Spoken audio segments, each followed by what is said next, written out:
Madam Vice Chairman, the health of the people is a very important thing, but I find it as the most neglected one in our country today.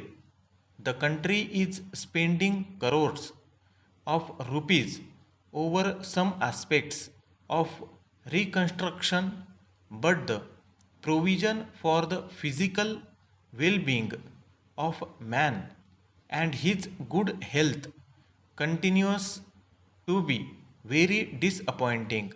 Para, Madam, speaking on the 5-year plan, the other day, our planning minister said in the other house that the position of raw material and other factors is such that there are some highly industrialized states.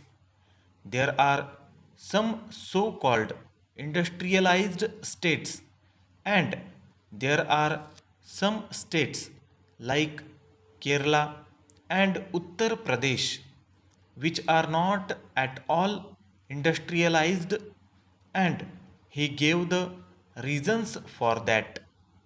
I find that in the matter of health, particularly medical education, the health ministry also follows some such thing. There are states which have a number of medical colleges. There are states which have an abundance of doctors, and there are states like Uttar Pradesh where the number of doctors compared to the population of 7 crores in very little, and medical education continues to be lacking. The health ministry does not appear to be anxious about bringing a uniform arrangement of medical education throughout the country. In the case of industries, there may be some justification, but all the citizens are equal in the eyes of the Constitution, and they should be equal in the eyes of the health ministry also. Their health should be looked after equally. The health of the people cannot be looked after equally as long as there is inadequate arrangement for medical education in some states, while there are more than the number of qualified doctors required in other states. Para, Madam, there is a great demand that doctors should go and live in rural areas. In the rural areas of Uttar Pradesh, particularly, there are dispensaries which have not been manned by doctors for years together. That may be the state of affairs in other states also.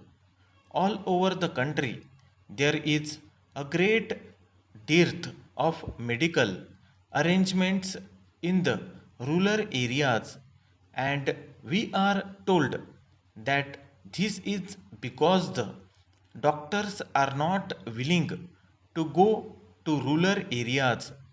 I want to know what is the incentive that the health ministry offers to the doctors who will go and live in rural areas. I was in the Soviet Union 6 years back. I found that government personnel which were posted in the rural areas were given handsome allowance because it was realized that they were denied a number of entertainments which were available in the cities.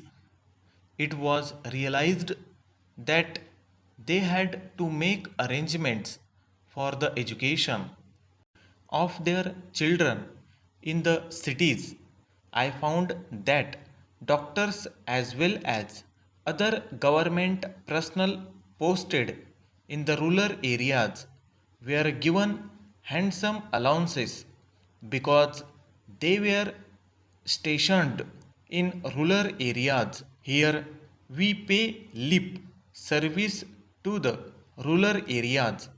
We become poetic in praise of the riot, but we do not find even the slightest encouragement, even the slightest incentive for even the medical personnel who will go and live in the rural areas and save the life and health of the people on whom our food production depends.